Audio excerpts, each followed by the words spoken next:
नमस्कार, prime news देख रहे हैं आप और मैं आपके साथ हूं चंदा यादव। बुलेटिन की शुरुआत करेंगे और बड़ी खबर आपको बता दें, एमपी के डिप्टी सीएम का विवादित बयान, सेना को लेकर जगदीश देवड़ा का बयान।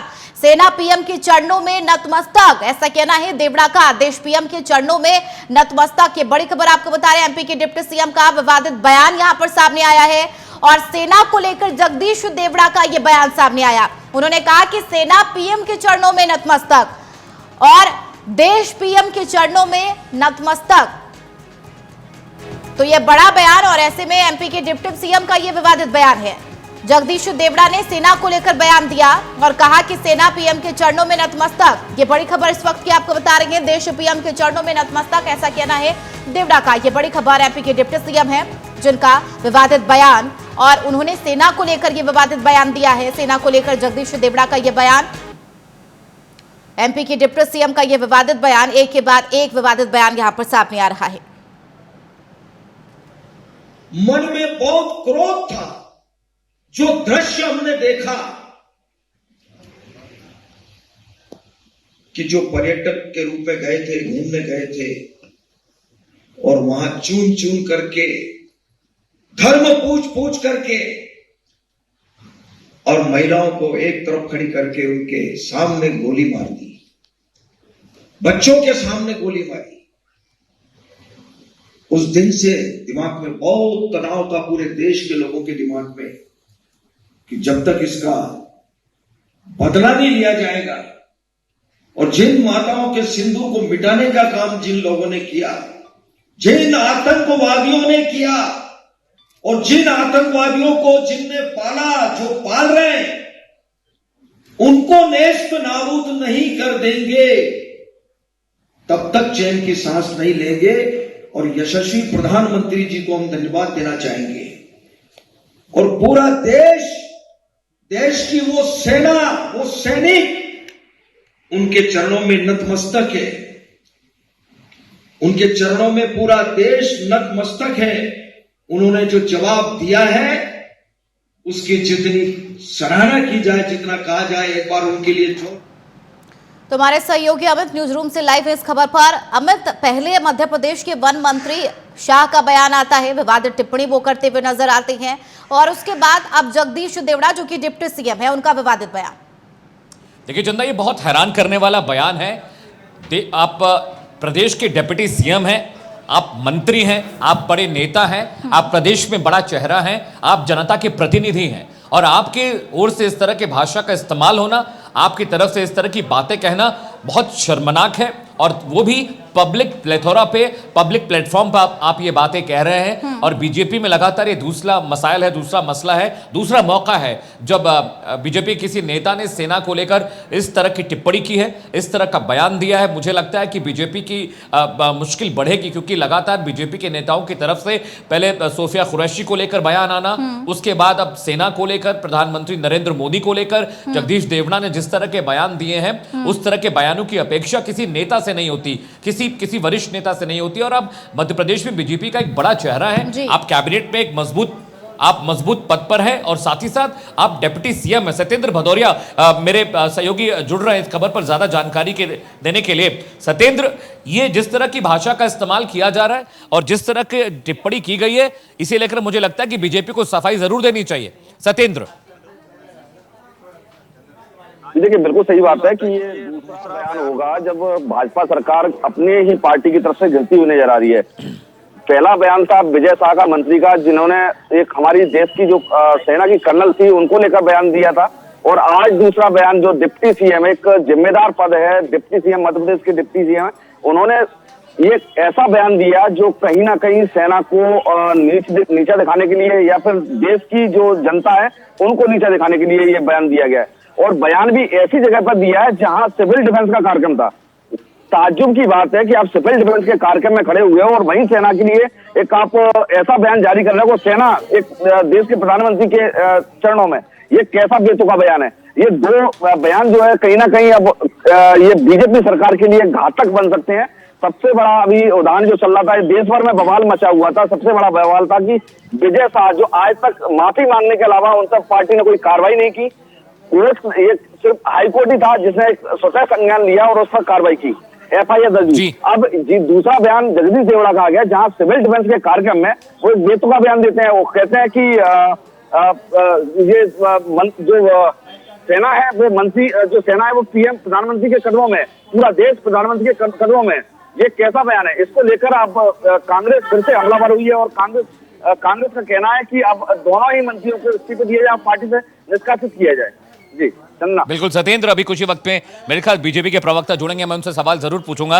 लेकिन सत्येंद्र, इस तरह की बयानबाजी का मतलब है कि एक तो आप पूरे कैडर को आप मुश्किल में डाल रहे हैं, और प्रधानमंत्री नरेंद्र मोदी हो या पूरा देश हो, जिस तरह से पाकिस्तान के खिलाफ ऑपरेशन सिंदूर चलाया गया और उसके बाद पूरा देश एकजुट सेना के साथ खड़ा था, सेना के शौर्य को नमन किया गया, सेना के पराक्रम की तारीफ की गई, हर मंच से प्रधानमंत्री नरेंद्र मोदी ने भी कहा, राजनाथ सिंह ने भी कहा। तो ये समझ में नहीं आया सत्येंद्र कि जगदीश देवड़ा तारीफ कर रहे हैं सेना की, या किस तरह की ये टिप्पणी है उनके दो नेताओं का। इतने फटाफट कुछ ही दिन में बयान आ जाता है और बीजेपी से वो माफी तो जरूर मांग रहे हैं, लेकिन उनके खिलाफ एक एक्शन होने की उम्मीद हम सब कर रहे थे कि सेना को लेकर, कुरैशी को लेकर जो बातें उन्होंने कही, अब देखिए जगदीश देवड़ा का इस तरह का बयान आया है। अगर आप सेना की तारीफ करना चाह रहे हैं तो उसके लिए एक भाषा शैली अलग होती है, एक तरीका सलीका अलग होता है, अलग तरह के विशेषणों का इस्तेमाल किया जाता है, अलग वो भाषा होती है। लेकिन जिस तरह की बातें वो कह रहे हैं पब्लिक प्लेटफॉर्म से भी कह रहे हैं, और बड़ा शर्मनाक हो जाता है, क्योंकि जो देश की सेना है वो किसी के चरणों में नहीं रहती। देश की सेना हमारे देश की रक्षा करती है, उसके रहने से हम हैं। सेना को किसी की जरूरत नहीं है, हमें सेना की जरूरत है। चाहे वो राजस्थान का बॉर्डर हो, लेह लद्दाख की बात कर लें, चाहे कश्मीर की बात कर लें, चाहे गुजरात की बात कर लें, इन तमाम इलाकों में बॉर्डर पर, सरहद पर हमारे सैनिक डटे हुए हैं अपनी छाती तान कर। इसलिए हम इतनी बड़ी बड़ी बातें कर पाते हैं और एयर कंडीशन कमरों में बैठकर कॉफी का मजा ले पाते हैं और अपने परिवार के साथ नाश्ता करते हैं सुबह का। तो अगर बीजेपी के नेता जो खुद पार्टी में रहकर इस तरह की भाषा का इस्तेमाल कर रहे हैं, मुझे लगता है इस पर त्वरित कार्रवाई होनी चाहिए। सत्येंद्र, देखिए बिल्कुल सही बात है कि सेना का सम्मान एक हमारे सबसे ऊपर है। सेना के लिए कहीं भी किसी भी जगह, जैसे हम कहीं जाते हैं तो सेना को अगर जवान दिख जाता है तो सैल्यूट करने का मन करता है। लेकिन ये पार्टी के जो नेता हैं, बीजेपी के लीडर हैं, ये मंत्री हैं, एक डिप्टी CM है, और ये इस तरह से जो बयान दे रहे हैं ये कहीं ना कहीं विवादित बयान है और एक हमारे जो सम्मान है जिसके बदौलत आज हम सुख चैन की नींद सो रहे हैं। सत्येंद्र, मैं आपको रोक रहा हूं। सत्येंद्र, माफ कीजिएगा, मैं आपको रोक रहा हूं। मेरे साथ डॉक्टर दुर्गेश केशवानी है, प्रवक्ता है भारतीय जनता पार्टी के। दुर्गेश जी, बहुत बहुत स्वागत है। मैं अमित सिंह बोल रहा हूं। आपने सुना होगा जगदीश देवड़ा का बयान। आखिर ये सेना की तारीफ हो रही है, ये किस तरह के विशेषणों का इस्तेमाल किया जा रहा है कि सेना प्रधानमंत्री नरेंद्र मोदी के चरणों में नतमस्तक है? Doctor Durgesh,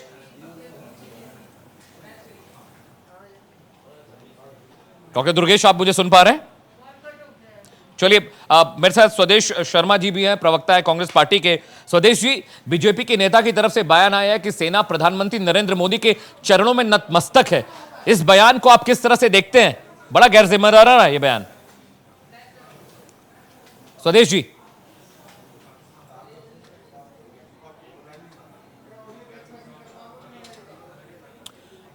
I guess there must be some audio glitch. दोबारा कोशिश करेंगे उनके पास जाने की।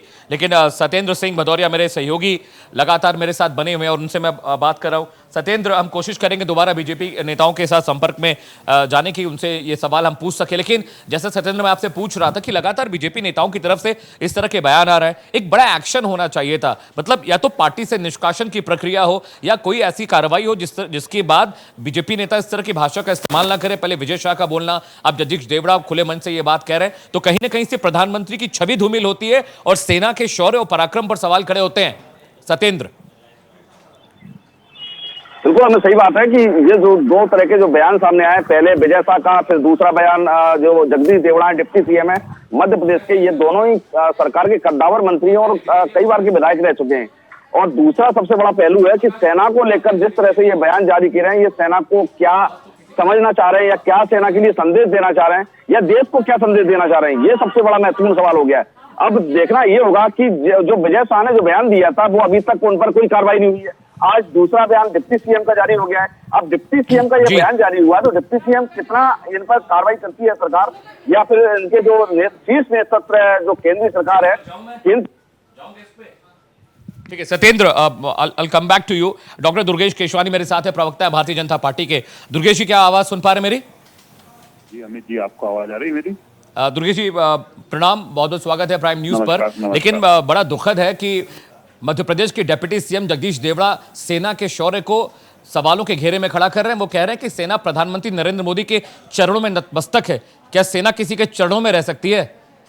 साहब बताइए। अमित जी, इस बयान को आप गलत लेने का काम कर रहे हो जी। उन्होंने तो स्पष्ट अपनी बात में कहा है कि माननीय मोदी जी के नेतृत्व में ऑपरेशन सिंदूर को अंजाम दिया गया और जिस तरह से शौर्य पराक्रम हमारी सेना ने किया है उसके पूरा देश सेना के चरणों में नतमस्तक है। और वो स्पष्ट रूप से अपनी बात कह रहे हैं। इसमें अदरवाइज कहाँ है और कहाँ प्रधानमंत्री जी की छवि धूमिल करने का काम कर रहे हैं। प्रधानमंत्री जी ने पूरे देश को गौरवान्वित किया है, सेना ने गौरवान्वित किया है और निश्चित रूप से ऑपरेशन सिंदूर स्वर्ण अक्षरों में लिखा जाएगा। और जिस दुर्गेश जी, मुझे लगता है शायद आपने बयान नहीं सुना। डॉक्टर दुर्गेश, माफी चाहता हूं, मैं आपको बीच में रोक रहा हूं, इंटरप्ट कर रहा हूं। सेना के चरणों में जगदीश जी ने कहा है कि सेना प्रधानमंत्री नरेंद्र मोदी के चरणों में नतमस्तक है। क्या आप बोलेंगे स्लिप ऑफ टंग है? उनकी जबान फिसल गई, वो कहना कुछ चाह रहे थे, क्या कुछ दिया? आप पूरी तरह से बयान सुनिए और मुझे भी सुनाइए। मैंने जो सुना है उसमें तो ये चीजें कहीं नहीं दिखाई गई है। ठीक है, ठीक है पीसीआर, एक बार बयान सुनाइएगा। ठीक है सर, मेरी टीम आपको बयान सुना रही है। Please play bite again. मन में बहुत क्रोध था। जो दृश्य हमने देखा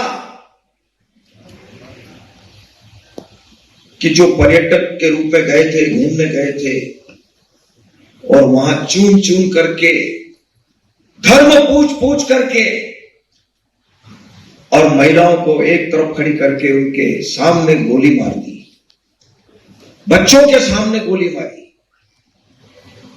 उस दिन से दिमाग में बहुत तनाव था, पूरे देश के लोगों के दिमाग में, कि जब तक इसका बदला नहीं लिया जाएगा और जिन माताओं के सिंदूर को मिटाने का काम जिन लोगों ने किया, जिन आतंकवादियों ने किया और जिन आतंकवादियों को जिनने पाला, जो पाल रहे हैं, उनको नेस्त नाबूद नहीं कर देंगे तब तक चैन की सांस नहीं लेंगे। और यशस्वी प्रधानमंत्री जी को हम धन्यवाद देना चाहेंगे और पूरा देश की वो सेना, वो सैनिक उनके चरणों में नतमस्तक है। उनके चरणों में पूरा देश नतमस्तक है। उन्होंने जो जवाब दिया है उसकी जितनी सराहना की जाए, जितना कहा जाए, एक बार उनके लिए जोरदार ताली बजा करके। ठीक है डॉक्टर दुर्गेश, मुझे लगता है कि आपने बयान साथ साथ सुन लिया। वो कह रहे हैं कि पूरा जो देश और सेना है प्रधानमंत्री नरेंद्र मोदी के चरणों में नतमस्तक है। मेरे साथ स्वदेश शर्मा है, प्रवक्ता है कांग्रेस पार्टी के। स्वदेश जी, क्या मुझे सुन पा रहे हैं आप? जी मैं सुन पा रहा हूँ, मुझे भी सुन रहा हूँ। स्वदेश जी, बीजेपी नेता ने जो बयान दिया है आपने वो सुन लिया, आपकी पहली प्रतिक्रिया चाहता हूं सर। देखिए, सच बात ये, माननीय प्रधानमंत्री अपने आप को बायोलॉजिकल नहीं मानते, वो अवतार मानते हैं। विष्णु का अवतार मानते हैं, कोई छठा अवतार बोलता है, कोई सातवां अवतार बोलता है। पूरी भाजपा और आरएसएस उनका चरण बंधन करती है। इसका मतलब ये नहीं है कि सेना उनका चरण बंधन करती हो, इसका मतलब ये नहीं है कि देश उनका चरण बंधन करता हो। आज जब युद्ध की स्थिति बनी तो पूरा देश विपक्ष के साथ, पूरी विपक्ष सब एक होकर के 140 करोड़ जनता ने सरकार को समर्थन दिया, सेना का मनोबल बढ़ाया, सेना को समर्थन दिया। तो ऐसे में भाजपा के मंत्री सेना को जो सोफिया कुरैशी जी है, जो चेहरा थी ऑपरेशन सिंदूर का, उस चेहरे को नतमस्तक कर दिया, उनको अपमानित कर दिया। इतना उनकी मतलब एक महिला की बहन की अस्मत को तार करने का काम भाजपा के जिस मध्य प्रदेश के मंत्री ने किया। अगर उसको सजा मिल जाती, माननीय न्यायालय ने भी आदेश कर दिया, सर्वोच्च न्यायालय ने भी कर दिया, बावजूद इसके भाजपा उनके ऊपर कार्रवाई नहीं कर रही है। अब दूसरे चाटुकार आ गए हैं, डिप्टी सीएम देवड़ा जी। अरे देवड़ा जी, आपको शर्म आनी चाहिए। हजारों लोग माननीय प्रधानमंत्री महोदय के सुरक्षा में रहते हैं, सेना के लोग, उनको हटा दिया जाए, अकेले रहे। उनका तो पूरा देश चरणबंधन कर रहा है, सेना चरणबंधन कर रही है, नतमस्तक है। मैं ये समझता हूँ इससे बड़ा घोर अपमान हो नहीं सकता। ठीक है सुदेश शर्मा जी, ठीक है। अब जरा बीजेपी का रिएक्शन भी ले लेते हैं। डॉक्टर दुर्गेश, क्या कार्रवाई होगी जगदीश देवड़ा पर? इससे पहले भी बीजेपी के एक नेता कह चुके हैं, सेना के विषय में अपनी टिप्पणी दे चुके हैं। देखिए अमित जी, अभी जिस तरह से कांग्रेस के नेता यहाँ पर अपने बात को रख रहे हैं, जी आपने बयान इस तो हिसाब सुन से लिया, तो पूरी कांग्रेस को इस्तीफा दे देना चाहिए था। मैंने कितनी गंभीरता से सुना अमित जी। स्वदेश जी एक के बाद एक, स्वदेश जी एक के बाद एक, दुर्गेश जी को बोलने दें। स्वदेश जी रुकिए, स्वदेश जी रुकिए, एक बार में एक दुर्गेश जी को अपनी बात रखिए। दुर्गेश जी बोलिए। इनको चुप कराइएगा, मैंने इनकी बकवास भी गंभीरता से सुनी है अमित जी। अरे क्या आपने बात सुनी? आपने पहले बयान को सुनने के लिए, देवड़ा जी के बयान को सुनने के लिए 2 मिनट बर्बाद कर दिए, जबकि पूरे देश को पता है बयान, लेकिन आपने सोचा कि कैसे भी करके हम बात को टाल दें। ये सिर्फ कांग्रेस अवसर ढूंढने का काम कर रही है। विजय साहब पर कार्रवाई करनी होती। जितने सेना का स्वदेश जी मेरी बात सुनिए, स्वदेश जी सुनिए, आपको बोलने का मौका दिया, आप दुर्गेश जी को बोलने दीजिए, मैं आपके पास आ रहा हूँ। स्वदेश जी मैं आपके पास आ रहा हूँ, जस्ट होल्ड ऑन स्वदेश जी, मैं आपके पास आ रहा हूँ। दुर्गेश जी प्लीज कंटिन्यू। देखिए अमित जी, जिसने जीवन भर सेना का कांग्रेस ने अपमान किया, जिसने एयर स्ट्राइक पर सवाल करने वाली कांग्रेस, सर्जिकल स्ट्राइक पर सवाल करने वाली कांग्रेस, सेना को हमेशा बदनाम करने वाली कांग्रेस, देश को बदनाम करने वाली कांग्रेस, आज बड़ा ही हमारे इस्तीफा मांग रही है। ये सिर्फ और सिर्फ क्रिश्चियानी दिल्ली सम्मान होने वाला मामला है। ये सेना के बहाने से, सेना का तो आपने हमेशा अपमान किया और आतंकवादियों को जीता। जाकिर नाइक को शांति का दूत बताने का काम कांग्रेस ने किया। देश भली बात ही जानता है कि कांग्रेस उस विशेष वर्ग की राजनीति करती है जिस वर्ग से आतंकवादी आते हैं, और मुझे लगता है कि आप हमेशा ही इस बात को करते हैं, कहते रहते हैं, और ये जोर से चलाएंगे डिबेट। ठीक है स्वदेश जी सुनिए। दुर्गेश जी मेरा सवाल है, दुर्गेश जी माफ कीजिएगा, मैं आप दोनों को बीच में रोक रहा हूं। मेरा सवाल है दुर्गेश जी, क्या बीजेपी इनके खिलाफ अनुशासनात्मक कार्रवाई करेगी या सिर्फ इनको एक लेटर इश्यू हो जाएगा और कह दिया जाएगा भाषा पे संयम रखिए? दुर्गेश जी देखिए कहीं कोई ऐसी बात नहीं है। अगर कोई सेना के लिए बोल रहा है कि सेना के चरणों में नतमस्तक देश रहेगा, तो इसमें आपत्ति कहाँ है? इसमें सिर्फ आपत्ति कांग्रेस को हो सकती है, क्योंकि वो आपदा में अवसर ढूंढने का काम कर रही है। सेना के बहाने से वो अपनी राजनीति चमकाने का काम कर रही है।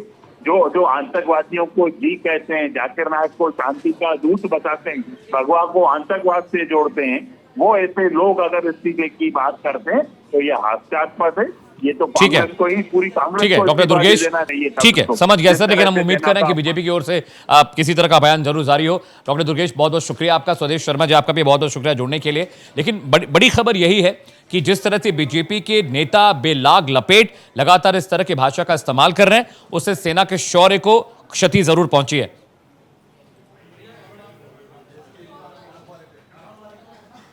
विवादित बयान, और ऐसे में जगदीश देवड़ा का यह बयान, जाहिर सी बात है कई सवाल उठते हुए नजर आते हैं। बहुत शुक्रिया अमित इस खबर पर जानकारी साझा करने के लिए। तो जिस तरीके से लगातार बयानबाजी देखने को मिल रही है, हालांकि विपक्ष अब हमलावर है और ऐसे में क्या कार्रवाई की जाती है आगे, ये देखना भी सबसे ज्यादा अहम होगा।